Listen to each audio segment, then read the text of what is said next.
What's going on, my broskiis? My name is Toadskii, back again, here to bring you guys yet another One Piece Treasure Cruise video. We have the data download for the upcoming Kizuna Clash, which at this current point in time, I don't know who the actual boss is going to be. It's probably going to be Luffy and Ace themselves, but in this video, we're going to be talking about the new data download for the Croc and Doflamingo dual legend that's arriving for the Kizuna Clash, and this unit seems pretty crazy, and there is the super evolution of Luffy and Ace in this data download as well. I'll separate that into a separate video because that will take quite a while to kind of discuss those character buffs. But let's get into talking about this Pirate Alliance Kizuna Clash Sugo. It does go live on June 16th, so we will get the official information tomorrow and then the official release of the Sugo-Fest the day after that. But this Sugo-Fest looks pretty generic, you know, Kizuna Clash Sugo-Fest. The first one is discounted, then you've got recommended on the third. In terms of the recommended stuff here, what have we got? We've got the new Moria, the new Mihawk, and you've got the new Dofi Croc unit. But then also, in terms of other legends, you've got Sanji Pudding, there's Perospero, Luffy Ace, for some reason, even though they're going to be free on the Rumble season, you can also pull additional copies here as well. And then, of course, you've got Inazuma at the back, you've got Cavendish, so there's a lot of recommended units here, unfortunately. So even if you do get a red, you could still pull Perospero or Sanji Pudding. You could pull Luffy Ace even as well, but, you know, it's still a recommended step nonetheless.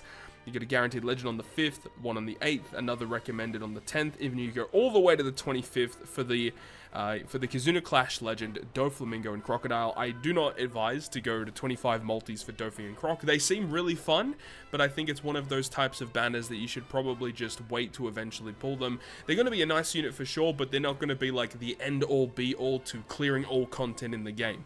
They do have some very interesting mechanics though. So as we said, the banner goes live June 16th. Let's actually talk about each of these characters. I actually have not had a look at any of the two new rare recruits in Moria and Mihawk, so this is my first initial reaction to reading them. So Mihawk, quick slasher cerebral. Captain ability doesn't matter. He does give bonus tickets for beating the Kizuna. Remember that this is not a super boss Kizuna, so it's just a generic one, so you don't have to worry about it too much. You've got the special ability, which does a 10% health cut, reduces barriers by 1 turn, reduces attack down and despair by 6, and then Slasher and Cerebral receive 2.25 orb boost for 2 turns. It's a perfectly okay special, nothing really too crazy, it's a good special. Crewmate abilities, quick slots are beneficial to the two classes. He has Slotbind by 8 turns. That's interesting for a Kizuna rare recruit to have 8 turn removal of Slotbind. That's actually pretty good and like an okay crit. Support ability, unfortunately, doesn't really do too much. So anyways, that's Mihawk. He seems just okay. Nothing really too crazy there. The next one is Moria, who is Dex driven slasher. Captain ability sucks. You have a special 10% health cut once again. Driven and Slasher get -1 cooldown, defense up removal on the enemy by 6, paralysis removal by 6, and then you get a 3.25 chain lock for 2 turns, and heals 25% of the crew's maximum HP. Healing HP back is actually something very interesting, and it actually goes into a lot with Doflamingo and Crocodile, so I guess we'll talk about that in just a moment. But the fact that there's a healing component is interesting. But again, like these Kizuna rare recruits, they're nice units to have. They're going to help a lot in the Kizuna, but outside of the Kizuna, they're probably not going to see a ton of play, but they're perfectly normal generic Kizuna rare recruits. Obviously resisting special reverse makes sense. Dex slots beneficial to those two classes. He does have the limit special uses resistance. So many characters have been receiving this level limit break, or this potential ability should I say, recently, which is just really bizarre because it's such an uncommon debuff. So we'll see, maybe it will play a part in the Kizuna in some fashion. And then once again, support ability doesn't really do too much. So that is the Gecko Moria and the Mihawk. Very generic Kizuna units. But now we get to talk about the good thing here, which is the conflicting Sand and Thread, Doflamingo and Crocodile. So let's jump into it. Let's just jump into the first side of the dual unit, which is Doflamingo, who is a Dex-driven and cerebral character. The captain ability of Doflamingo, you get -1 cooldown at the start of the quest. Driven and cerebral characters get 5 times attack and 1.2 times health. Dex and quick slots are beneficial, drastically reduces the chances of landing on a strength or a psi slot, and then when you tap on this character with a Dex or an int slot, 10% driven resistance is applied to the enemies for 1 turn. It's a pretty good captain in terms of damage, but unfortunately doesn't have any utility. So I'm not really really too sure if this is even going to see play as a captain. Potentially, if you are in like a super boss scenario and you want to be doing as much damage as you possibly can, potentially having him as a captain to get access to this further resistance increase could actually be pretty good. But saying that, I'm not really too sure, because you have to attack with a dex or an int slot specifically. And of course, if you're in a super boss, you probably want to be utilizing Wano slots, or you want to be utilizing one of those multipliers that can buff the multiplier of a tandem slot to apply super tandem and stuff like that. So it is a bit of a finicky kind of captain ability, but I think in generic content, yeah, you could definitely use it. I'm personally not a big fan of using dual units as captains just from the get-go. I'm not a big fan of doing that, but it's an okay captain. It's perfectly fine. We'll switch it over to the Crocodile side of things, and he has essentially the same captain ability. The only real difference is that instead of applying a driven resistance, he does a cerebral resistance, and you need to attack with a quick or an int slot, not a dex or an int slot. So they both can use int slots to apply this debuff, but you know, whatever color the unit is, that colored slot will also apply it too. So you've got Dofi with driven resistance, Crocodile with cerebral resistance. Crocodile himself is quick, driven, cerebral, so they both have the same classes. When they combine into their dual form, the captain ability obviously is a lot better. 5.75 times attack to cerebral and driven when they have a matching slot, 5.25 times otherwise. So multipliers are incredibly high. 1.2 times health, dex quicker matching, drastically reduce strength and size slots from appearing, and then when you attack with a dex, quick, or an int slot, you get minus 20% driven and cerebral resistance for 1 turn. So just lots of damage. Lots and lots of damage applied with this unit, which is cool. You know, 5.75 times attack whilst also applying an additional resistance buff. Yeah, it's pretty strong, and especially because it applies 20% resistance for both driven and cerebral, and then because this character is both driven and cerebral, it's the, you know, 1.2 bonus from both sides of things. So it's like a 1.44 times multiplier when you attack with the right slot and this character. So this unit does hit incredibly hard, and any other character on your crew that is also driven or cerebral essentially gets like a 1.44 times bonus on top of everything else. So yeah, in terms of damage, it's perfectly fine. It's just the fact that the lack of utility could be a bit of a problem, I feel. But we move on to the other effect, which is the special. And the special is very interesting. We haven't seen anything like this before. So first of all, driven and cerebral receive a 2.75 times attack boost for 1 turn, which is perfectly fine. That's a very good attack boost in most content. Doflamingo and Crocodile get the combination only for 1 turn. So that's also interesting. Only the 1 turn combination. And then it says it allows you to select up to 4 damage boosting effects placed on the crew to boost further. So obviously there have been characters in the past that have enabled you to buff an effect before. That's completely normal.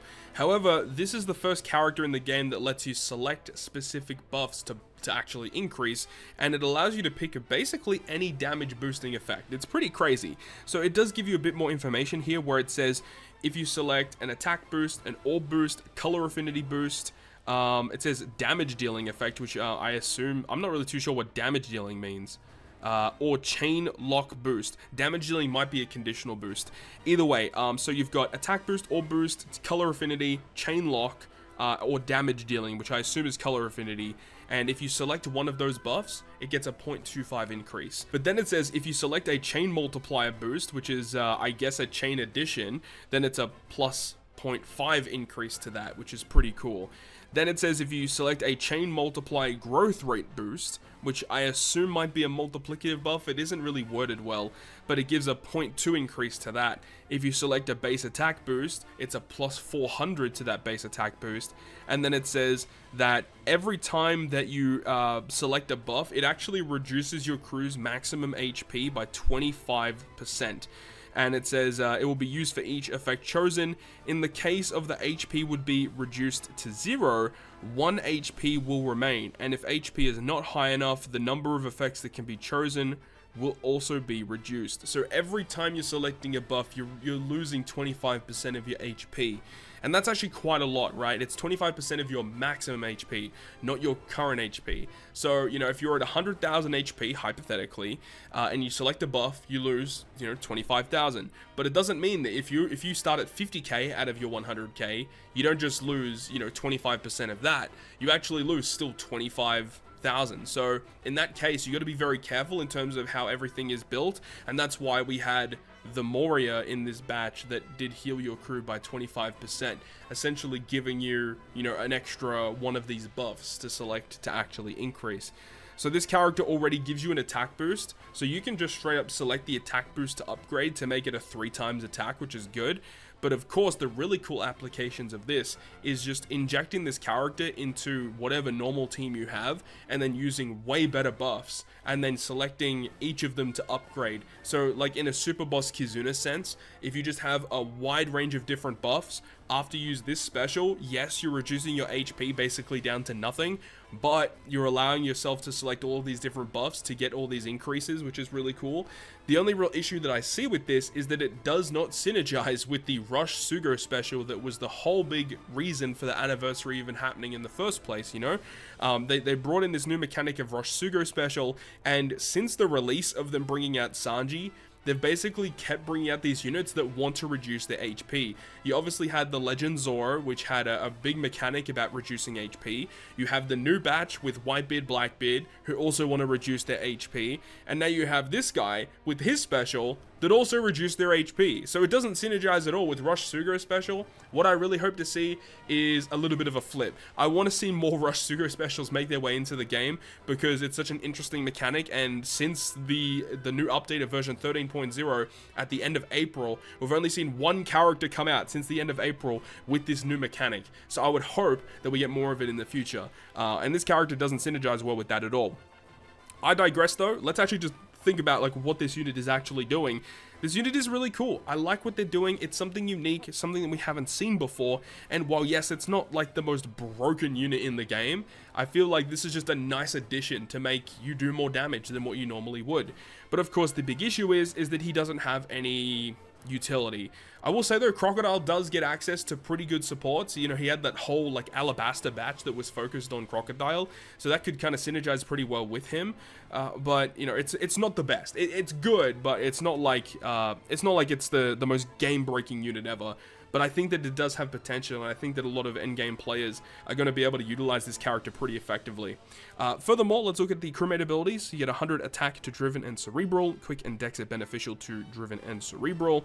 He has slotbind reduction by 10. He has the, once again, limit special uses resistance, and he does have cooldown reduction, giving himself 5 turns of cooldown at the start of the quest. That's actually really, really cool. So being able to have that effect of just being able to be used in so many different teams because he can just get cooldown reduction at the start of the quest, it's going to help him a lot in those Kizuna senses.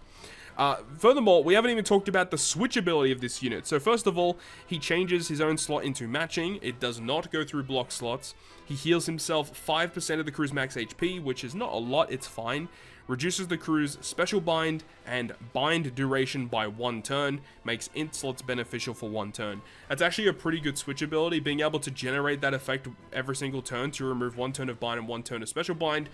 That is actually pretty good utility, all things considered. The super switch, you only need 4 switches for it, which is pretty good, and it does a full board of orb change to int, so it changes all the crew slots into int. Once again, doesn't go through block. Heals 10% of the crew's max HP. Special bind and bind is removed by 3 this time, which is pretty good, and then makes int slots beneficial for 1 turn. So a full board of int, you make him beneficial, heal, and remove special bind and bind. It seems pretty good to me. I don't see an issue with it at all. It seems pretty interesting. So yeah, you know, the fact that you can kind of just inject this into any team, you have a really cool switch ability that can heal and also generate slots, and also being able to remove special bind and bind is pretty useful. And the fact that they give themselves cooldown so they can, again, as I said, essentially be used in any team is the most interesting thing about this unit. So this is the type of unit that I think a lot of people would love to get, and I think that people are going to try and abuse this in so many different ways to just buff all of their pre-existing buffs, I guess, to do as much damage as possible. It's just a really interesting unit. Now, we've got the Rumble stuff to talk about as well. So they are classified as debuffer style units in Rumble. So their Rumble ability gives buffs to Driven and Cerebral, 5 attack, 5 speed, and then Free Spirit and Powerhouse get -6 attack down. That's actually pretty interesting. Not a terrible Rumble ability, I suppose. Being able to debuff 2 separate classes, and specifically Free Spirit because they're so good right now, it's not a significant buff. Level 6 attack down doesn't matter that much, but it's still pretty good. I would have preferred to see maybe even defense down, or if it was a little bit less of a multiply but do attack and defense down would have been interesting. Either way. The special ability, 28 CT, targets enemies in a large range for 2500 fixed damage, which is good. That's not a horizontal range, it's just a radial range. And then targets 2 enemies for 100% chance of paralysis and special bind for 10 seconds. That's actually very good. This is not a terrible special at all. I guess they're really trying to hone in on this new cerebral meta that they're trying to push in One Piece Treasure Cruise. You know, obviously we had Legend Ivankov, we had the new Inazuma come out, they gave buffs to Shanks, the Super Tandem Shanks. I guess they're trying to do something here, but obviously this unit isn't classified as a quick unit in Rumble. They are just classified as Driven and Cerebral, so I guess that's the only real downside there. In terms of other effects here, they evade action bind, 30% damage reduction versus Powerhouse. Would have loved to have seen damage reduction versus Free Spirit as well. They seem pretty interesting. Obviously, no Grand Party stuff, but they seem fine. I don't know if people are really going to be abusing them that much, but they just seem like a very interesting unit nonetheless. So that's Doflamingo and Crocodile, the brand new Kizuna legend that's going to be making their debut on June 16th. So let me know your thoughts and opinions about this brand new legend down below in the comment section. Hope you guys enjoyed this video today, and if you guys did, make sure to go ahead and leave a like. And if you want to stay up to date with all the content I post, including more One Piece Treasure Cruise content, make sure to hit the subscribe button down below. On that, guys, I'll see you guys within the next video.